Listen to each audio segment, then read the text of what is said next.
Parts of the U.S. are now seeing smoke from out-of-control wildfires burning in western Canada. Air quality alerts have been posted across parts of many central and western states. Experts warn the smoke will shift further east to places like Chicago and St. Louis and could linger for days. Unseasonably hot and dry conditions in the Northwest have fueled existing fires in Alberta and helped spark new ones in neighboring British Columbia. So far, the fires have forced tens of thousands of people to evacuate their homes. Chris Stockdale joins us now to talk more about the situation in Canada.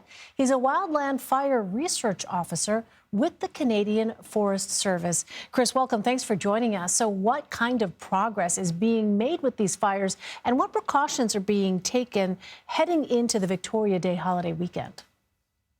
Hi, thanks for having me on today. Yeah, indeed, it's a surprising, it's not a pleasant situation that we find ourselves in. You mentioned the smoke, and I look out my office window here in Edmonton, and I can barely even see across the field that is beside my building to see the trees clearly beside me due to the smoke. Currently, we're at National Preparedness Level 5, which means that we have full commitment of all national resources on the wildfire situation in Western Canada, which indicates that the demand is extreme, and we're now mobilizing international support as well. There's about 212 fires burning currently in the country, of which 58 of these are out of control. And as you mentioned, tens of thousands, 28,000 people to be a little more precise, have been evacuated from their homes. There's like 1,700 local firefighters involved in the effort with 700 imported resources. And we have international liaison officers arriving from New Zealand and Australia today and from South Africa over the weekend to help bring in resources. In preparation of the long weekend, the province of Alberta has implemented park closures. So there's numerous parks where people would normally be going camping on the long weekend. Numerous parks have been closed so that there will be no public access to these areas where the fire hazard is the highest. And there's a full fire ban across the entire province of Alberta.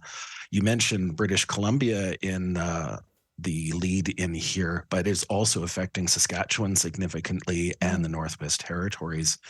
And amongst these evacuees, too, are numerous First Nations communities and the Indigenous communities in Northern Alberta, Saskatchewan, British Columbia, and the Northwest Territories.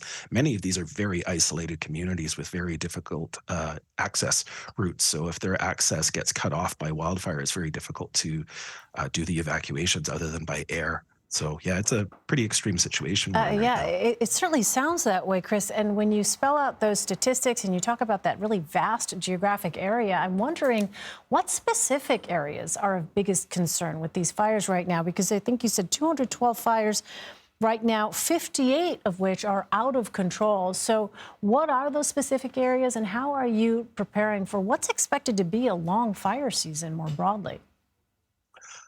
Oh, the list of the areas affected, we could go on forever, but I won't drag you into that.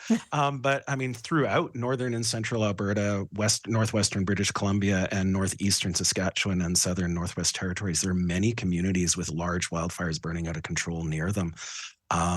We're expecting a little bit of precipitation over the long weekend in some localized areas, so that should help some of the firefighting efforts in central Alberta, but we're very concerned about the long-term forecast. It looks like it's still going to be hot, dry, and very little precipitation, looking like it's coming in northern Alberta, Saskatchewan, and the Northwest Territories. So there will be significant fire growth and the potential for new starts to come. What we're doing to prepare this, as I indicated, like all the resources that we're looking at importing from overseas and cycling resources through the Canadian system as well, are really all that we can manage at this point in time, and really hope that they will be enough to keep these things contained. All right, Chris Stockdale. Yeah, we are absolutely wishing you and your countrymen and women well, and I hope that maybe some precipitation, as you noted, might help, at least in some of those areas where those wildfires are out of control. Chris Stockdale, thank you so much, Chris. Thanks.